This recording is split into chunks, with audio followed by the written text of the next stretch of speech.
Bhojpuri singer निशा दुबे का एक नया गाना आता है जिसमें निशा दुबे गाती हैं कि पहले वाला सैया में बात नहीं खे डाले के बा केने बुझात नहीं खे पिचकारी ये कर त बड़ा बा अरे ओही से चलत गुजारा बा पियावा के रंग पंछोछा रे सखी अरे देवरे के रंगवा गाढ़ा बा।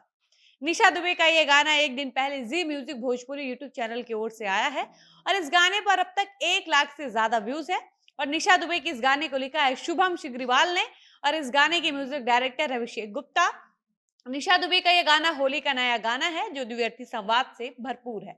बाकी निशा दुबे भोजपुरी की वो गायिका और अभिनेत्री हैं जिन्होंने भोजपुरी इंडस्ट्री में लंबे समय तक काम करके ब्रेक ले लिया था, लेकिन इस बार होली में अश्लीलता फैलाने के लिए निशा दुबे ने भी अपने अश्लील गानों से वापसी कर ली है।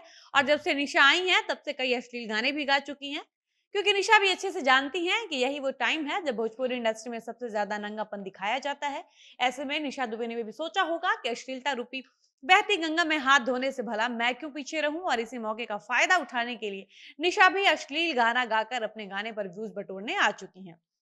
तो चलिए आज की इस वीडियो में हम इन्हीं सब बातों पर चर्चा करते हैं, लेकिन उससे पहले नमस्कार, मेरा नाम है डॉली पांडे, मेरे साथ हैं कैमरामैन विशाल और आप देख रहे हैं जनता जंक्शन। भोजपुरी कलाकारों का ऐसा ऐसा गाना सुनकर बस एक ही सवाल मन में आता है कि जब भोजपुरी लोक गायिका नेहा सिंह राठौर के घर उनके गानों के लिए नोटिस भेज दी जाती है तो भोजपुरी के इन टुटपुंजिया कलाकारों के यहाँ नोटिस क्यों नहीं भेजी जाती। जबकि नेहा राठौर ना तो कोई अश्लील गाना गाती हैं और ना ही उनके गानों में किसी राजनेता के ऊपर कोई प्रत्यक्ष रूप से निजी हमला किया जाता है, और ना ही नेहा अपने किसी गाने से समाज के मर्यादित रिश्ते को तार तार करती हैं। नेहा अपने गानों से हमेशा सामाजिक मुद्दे की बात करती हैं। नेहा अपने गानों से हमेशा जनमानस की आवाज बनती हैं। इसके बावजूद नेहा सिंह राठौर के घर पर इस बात की नोटिस भेज दी जाती है कि उनके गानों से सामाजिक सौहार्द खराब हो रहा है, जबकि सबसे ज्यादा अश्लील गाने तो भोजपुरी एल्बम इंडस्ट्री की ओर से रिलीज किए जाते हैं। इनके गानों से तो सबसे ज्यादा सामाजिक माहौल बिगाड़ा जाता है। इनके गानों से सबसे ज्यादा महिला वर्ग असहज होती है। इसके बावजूद बिहार पुलिस ऐसे फूहड़ गवैया के घर जाकर नोटिस क्यों नहीं भेजती, जबकि ऐसा तो होगा नहीं कि ऐसे गाने बिहार पुलिस के कान में जाते नहीं होंगे या उनको इन अश्लील गानों की कोई जानकारी नहीं होगी। ऐसे में इन भोजपुरी कलाकारों को क्यों नहीं गिरफ्तार किया जाता है।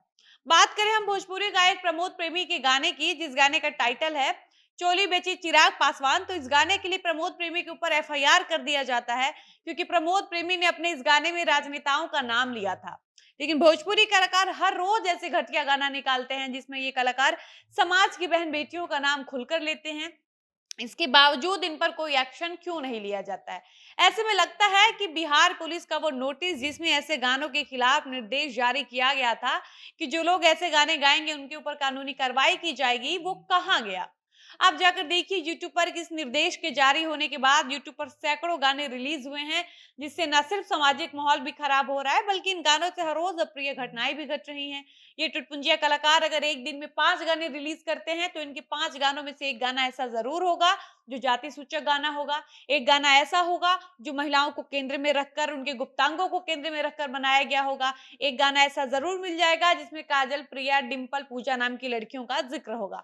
और ऐसे गानों से लोगों की भावनाएं भी आहत हो रही हैं। इसके बावजूद भी बिहार प्रशासन चुप क्यों है। ऐसे में यही लगता है कि बिहार प्रशासन की वो नोटिस भी सिर्फ सरकारी योजनाओं की तरह कागज तक ही सीमित होकर रह गया है, जो जमीनी स्तर पर कब लागू होगा ये पता नहीं है। आप खुद सोचिए कि होली के आड़ में ऐसा ऐसा गाना लाना कितनी शर्म की बात है। कभी कभी तो लगता है कि भोजपुरी कलाकार होली गाने के आड़ में अपने मन की गंदगी दिखाते हैं और अपनी घृणित मानसिकता का परिचय अपने गानों से ही देते हैं। साथ ही अपने ऐसे ऐसे गानों से अपनी संस्कृति, अपनी भाषा, अपनी इंडस्ट्री को ही बदनाम करते हैं। आप खुद सोचिए कि कानपुर कांड के बाद यूपी में काबा गाने से दोबारा चर्चा में आई लोक गायिका नेहा सिंह राठौर को ये कानूनी नोटिस पहले उनके ससुराल जाता है, उसके बाद नेहा सिंह राठौर के पास आता है, तो अश्लील और घटिया गाना गाकर ये भोजपुरी कलाकार छुट्टे सांड की तरह कैसे घूमते हैं। इनके घर बिहार पुलिस की कोई नोटिस क्यों नहीं जाती। चुन चुनकर ऐसे घटिया कलाकारों की लिस्ट बनाकर इनके ऊपर एफआईआर क्यों नहीं किया जाता। क्यों इस बात का इंतजार किया जाता है कि जब तक बिहार के नेता मंत्री पर कोई गाना नहीं आएगा तब तक एक्शन नहीं लेंगे। अभी तक जब पिछले 2-3 महीने से लगातार होली के नाम पर फूहड़ गाने रिलीज हो रहे थे, जिन गानों में ये भोजपुरी के 2 कौड़े के कलाकार भगवान हनुमान और प्रभु श्री राम को भी नहीं छोड़ रहे थे, तभी बिहार पुलिस अपने कान में तेल क्यों डाली थी। और जैसे ही लालू प्रसाद यादव, तेजस्वी यादव, चिराग पासवान, मायावती, मोदी, अमित शाह, अखिलेश यादव पर कोई गाना आया तो एक दिन भी ढंग से नहीं बीता और प्रमोद प्रेमी और उनके गीतकार के ऊपर एफआईआर कर दिया गया। बाकी दिक्कत यही है कि जब तक आम जनमानस की समस्या होती है तब तक सब लोग तमाशबीन बनकर बैठे रहते हैं, और जब बात खुद पर आती है तो ये सारे नियम कानून लागू होने लगते हैं। बाकी आप इस पर क्या राय रखते हैं, अपनी राय कमेंट बॉक्स में जरूर बताइएगा। फिलहाल इस वीडियो को यहीं पर समाप्त करते हैं और मिलते हैं किसी नए वीडियो के साथ। तब तक मुझे इजाजत दीजिए। धन्यवाद।